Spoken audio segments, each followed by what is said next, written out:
The second K is the khanga. It's the wooden comb that we keep in the hair. Third case is the kara, which is the iron bracelet we wear in our right arm. The fourth is the kashara, which is called the underwear. This is a specially stitched underwear with these openings on the leg. It has to come almost to the knee, and this stitching, it will not take you higher because this will cover the body entirely. And the fifth K is the kirpan, which is a small sword that we have to carry with us all the time.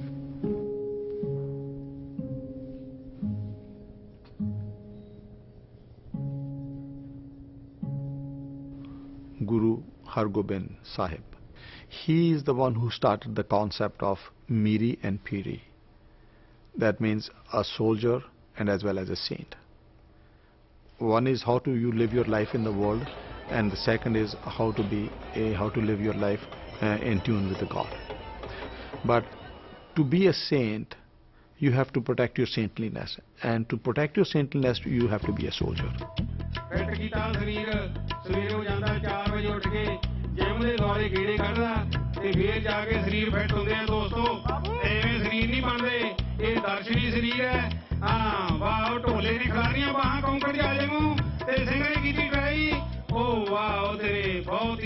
Kabaddi is it's a mixture of tag and rugby in a way, where each team sends over a player to the other side and they have 30 seconds or 28 seconds to tag and come back, and one of the opponents, whoever they tag, has that much time to do whatever they can to prevent them to coming back to the line.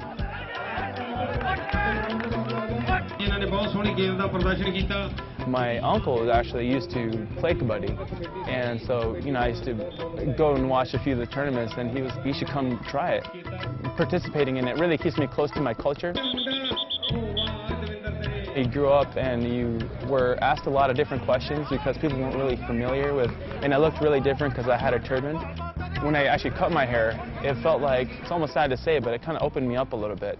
Whereas just the way people reacted to me, and it made me a lot less shy.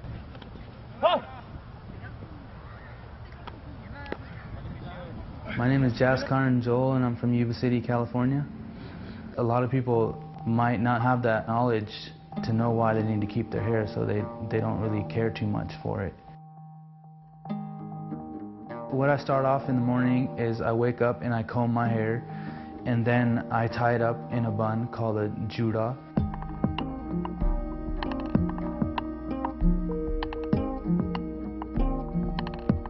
In front of the mirror, I adjust it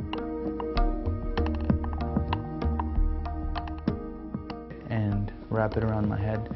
And at the end, I use a pin to tuck in my hair from the back, like a metal rod.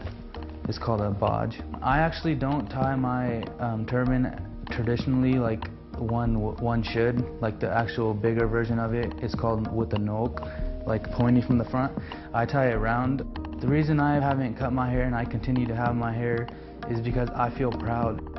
It makes me proud because I know that our gurus made a religion of Sikhism, and they set guidelines, and I know that I'm following them the best I can, and I'm representing my religion.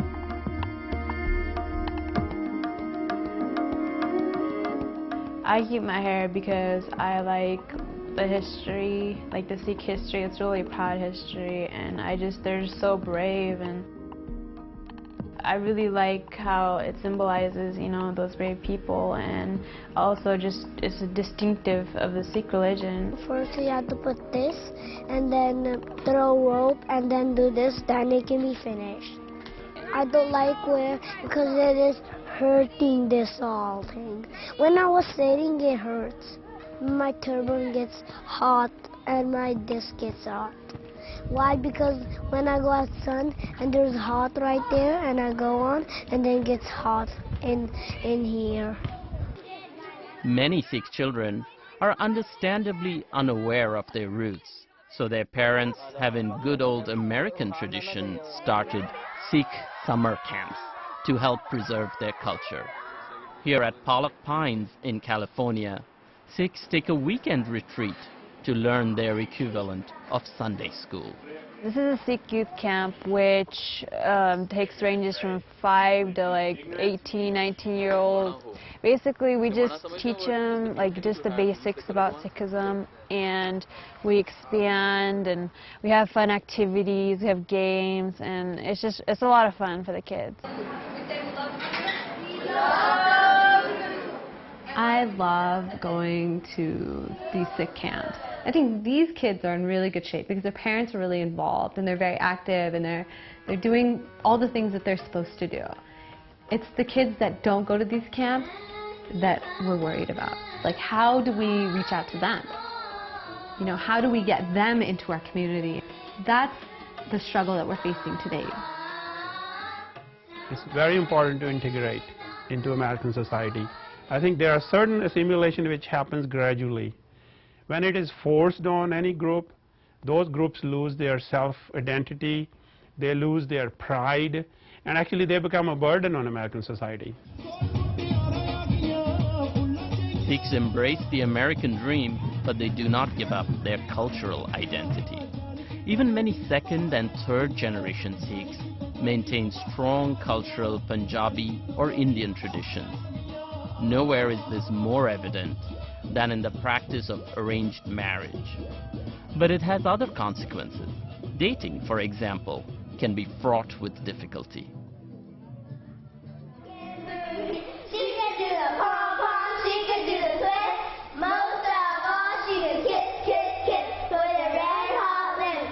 Oh, we're not really allowed to date. It's really hard because this is like a new generation, and in a lot of ways, like a lot of things have changed. It's hard to explain to our parents because it's like kind of traditional, you know. And I mean, their way is not bad, you know. Their way is totally sound, like the way that they believe. It's just, it's different here, you know.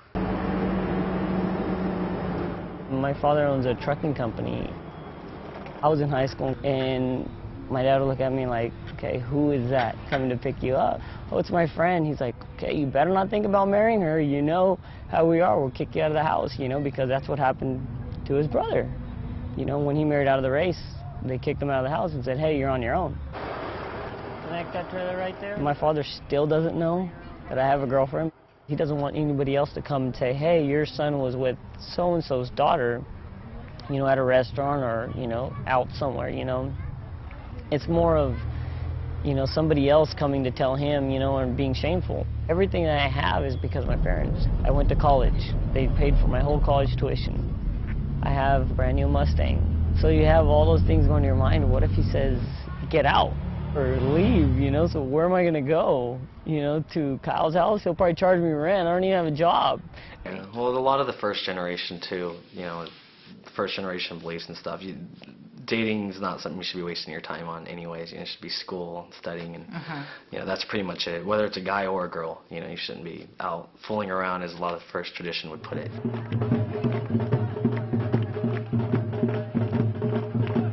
We got married about 6 weeks ago in Sacramento.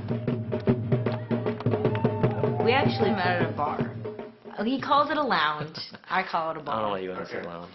I would call it a whirlwind romance, actually. And I do find that a lot of like family members that are more traditional really respect the fact that we have a love marriage, but we were very traditional about it. It's like, you know, after the month that we were together, we decided, you know, this is it, and we're going to make it public and official. So a lot of them do respect it, but I don't think it was really expected.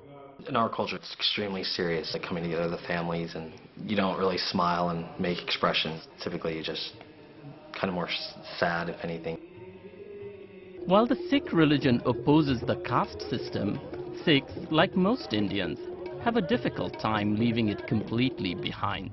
Every single job in India, it was divided into a caste system. You're just born into it. If you were a Jat, you're a farmer.